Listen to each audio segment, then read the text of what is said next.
Hello parents, welcome to our channel Himansh CDC. आज की video में हम बात करेंगे effect of discontinuing the therapy, specially occupational therapy. बहुत बार पेरेंट्स जब उन्हें अपने बच्चों में इम्प्रूवमेंट दिखाई देता है, जब उन्हें लगता है कि यस अब मेरा बच्चा पहले के मुकाबले काफ़ी चीज़ें करने लग गया है, समझने लग गया है, सीखने लग गया है, तो ऑक्यूपेशनल थेरेपी को बंद कर देते हैं या कई बार उनका ब्रेक ले लेते हैं।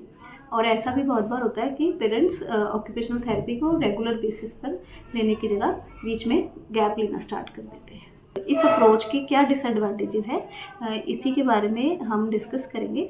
सबसे पहले कि जब हमारा बच्चा ऑटिज़म को फेस कर रहा होता है, हमें लगता है कि वो काफ़ी ज़्यादा हाइपर है या स्टिमिंग बिहेवियर शो करता है, तो ऐसे में अगर आप ऑक्यूपेशनल थेरेपी को पहले रेगुलर बेसिस पर ले रहे थे और उसके हमें काफ़ी अच्छे रिजल्ट्स भी मिल रहे थे, बट जब हम उसको डिसकंटिन्यू करते हैं या फिर उनमें गैप लेना स्टार्ट करते हैं, तो कहीं ना कहीं वो ही सेम बिहेवियर हमारे बच्चों में हमें वापस दिखाई देने लगता है। हमारे बच्चे वापस से स्टिमिंग करना स्टार्ट कर देते हैं या उसकी फ्रिक्वेंसी वापस से पहले जितनी हो जाती है, बच्चे हाइपर हो जाते हैं, क्रैंकी होते हैं। तो कहीं ना कहीं हम वापस वहीं पहुंच जाते हैं जहां से हमने स्टार्ट किया होता है। ऐसे में अगर पेरेंट्स किसी स्पेसिफिक टाइम इंटरवल का गैप लेने की सोचते हैं कि ठीक है अब हमारे बच्चे में इम्प्रूवमेंट आ गया है और अब हम थोड़े 2 महीनों के लिए या कुछ समय के लिए मॉनिटर करते हैं, या फिर हम पहले की तरह रेगुलर थेरेपी नहीं लेते हैं, तो उस चीज़ की वजह से हम कहीं ना कहीं वापस हमारे बच्चों को जहाँ से हमने स्टार्ट किया था वहीं ले आते हैं।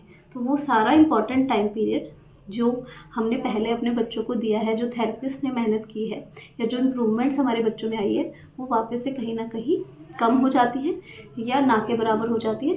तो प्लीज़ पेरेंट्स, अगर आपको अपने बच्चों में ऑक्यूपेशनल थेरेपी की वजह से इम्प्रूवमेंट मिल रही है, आपको लगता है कि यस मेरा बच्चा अब काफ़ी इम्प्रूव कर रहा है, तो प्लीज़ आप इस चीज़ को ध्यान में रखिए कि हमें उसको बिना कंसल्ट किए, बिना अपने बच्चे की असेसमेंट कराए डिसकंटिन्यू नहीं करना है। क्योंकि ऑक्यूपेशनल थेरेपी में बच्चों के ऑक्यूपेशनल के लिए छोटे छोटे गोल्स को सेट कर बच्चों को एक्टिविटीज़ कराई जाती हैं, बच्चों की ट्रीटमेंट प्लान बनाए जाते हैं।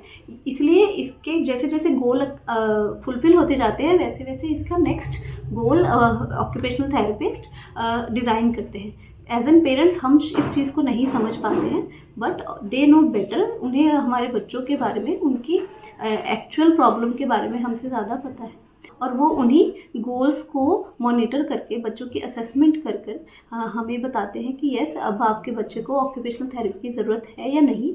और इवन जब हम वो ऑक्यूपेशनल थेरेपी को बंद भी करते हैं तो उसे भी धीरे धीरे टेपर करके बंद करते हैं, ताकि फ्यूचर में हमारे बच्चों को वापस से सेम प्रॉब्लम्स ना आए।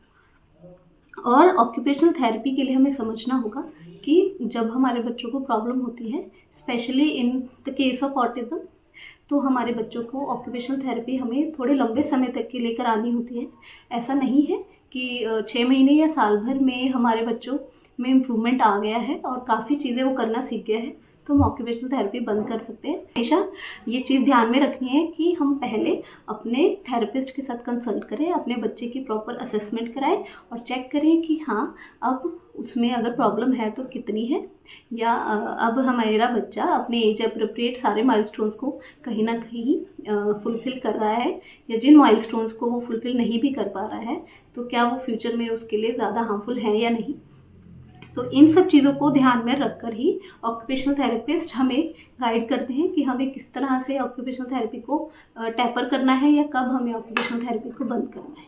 ऑक्यूपेशनल थेरेपी हमारे बच्चों की बहुत सारी डोमेन्स में हमारी हेल्प करती है। बच्चों की सेंसरी इंटीग्रेशन, बच्चों की स्टिमिंग बिहेवियर, बच्चों की हाइपरनेस, बच्चों की कॉग्निशन स्किल्स, बच्चों की motor planning, fine motor skills, gross motor skills, इन सभी डोमेन्स में हम ऑक्यूपेशनल थेरेपी की हेल्प से हम इम्प्रूवमेंट ला सकते हैं। इसके अलावा आपका कोई भी और क्वेश्चन है तो आप मुझे प्लीज़ मैसेज कीजिए। अगर मेरा ये वीडियो आपको अच्छा लगे तो please hit the like button. Thank you for watching.